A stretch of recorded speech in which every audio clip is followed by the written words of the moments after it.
po sa inyo ang aking kataklob at ang aking kaisa-isang asawa sa langit at sa lupa, si Mr. Ignacio Rivera. Tatay Asyo! Eto, nakaready na kami. Pinagdaraan na sa simbahan pa. Ayun, ang tatay mo, ayun, nakabit na. Wala naman siyang damit, kaya yun na lang uli ang sinasuot ng kapatid mo. Ayun, nagkakabit ka ng tenga. Enjoy na enjoy. Ito naman may gupit ko. Para kang bayad sa baldero. Diba? Hindi yata kaya ng baldero yung gupit ko. Kasi hindi ko gulipitan yan. Ang istura niyan. Ay, ayun anak ko. Ayos na ayos. Very good. Sa edad ba naman na 80? Biro mo yun.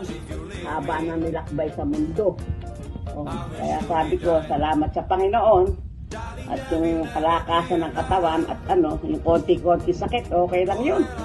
Kasama sa buhay yun. Ganun talaga pag matatanda na. Ano pa ang gagawin?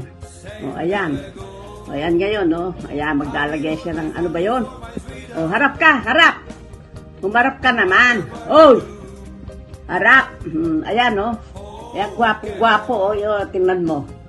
Saan ka pa naman nahahanap? 84. Ngiti! Smile! Magsalita ka, mag-good morning ka. Mag-good morning ka. Sabihin mo thank you sa pagbati nila.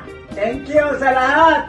Sabihin mo, natuwa ka sa pinadala mo kay Carmelita, kay Rude.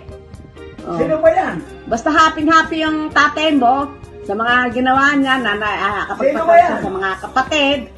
Si Ine, sino pa ba tatawagan ko? Kundi si Ini mo. Ayun, at salamat. At Carmelita ba yan?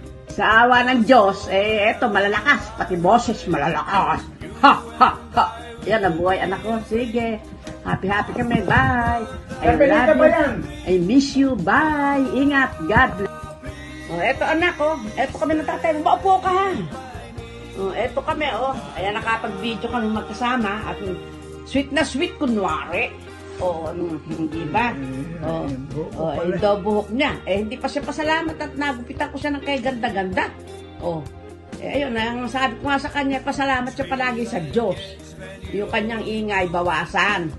Magsalita ka sa mga anak mo, sabihin mo, mga nagpadala kay Carmelita, ito, naku, hindi mapakali kahapon, hindi nagagawa ni EJ yung pinagagawa na magpadala raw ng pagkain sa mga kapatid. Nang maalala, tapos na sila mag-uusap ni EJ. Nako, parang pusang hindi mapanganak. At ang sinasabi, hindi niya nasabi nung kausap niya kapatid. Lakit mo yung mukha mo tang nakikita ka. Ayan, ganyan, tingnan mo naman. Umaatras yung labi. Ayun, yun ang sabihin mo sa kanya. Yung daw labi, umaatras. Ayun, laging ganyan itsura. Tikom ang Nasaan mo bibig. siya? Wala, nagbibideo nga kita. Ipapadala natin doon. Para makita niya. Nakita niya happy, masaya. Saan padadala yan? Sa kaine, kanino ko pa papadala. Yun lang naman ang ka-video kung papadalan ko ng aking tingnan mo naman terno ng nanay mo. Ganda. Ganda ng nanay mo ngayon. Mukhang bumata. Diba? Yun, happy naman kami anak. At salamat sa Panginoon Diyos sa edad namin ito. Magkakano pa ito? Magkakano Robert Rilonere. Magkakano Robert Rilonere. Hindi ko naman alam ang presyo niyan. Ito, bago rin ito. Sa ikupay. Bago bil sa akin nung sana uuwi kami. Yan ang binili niya.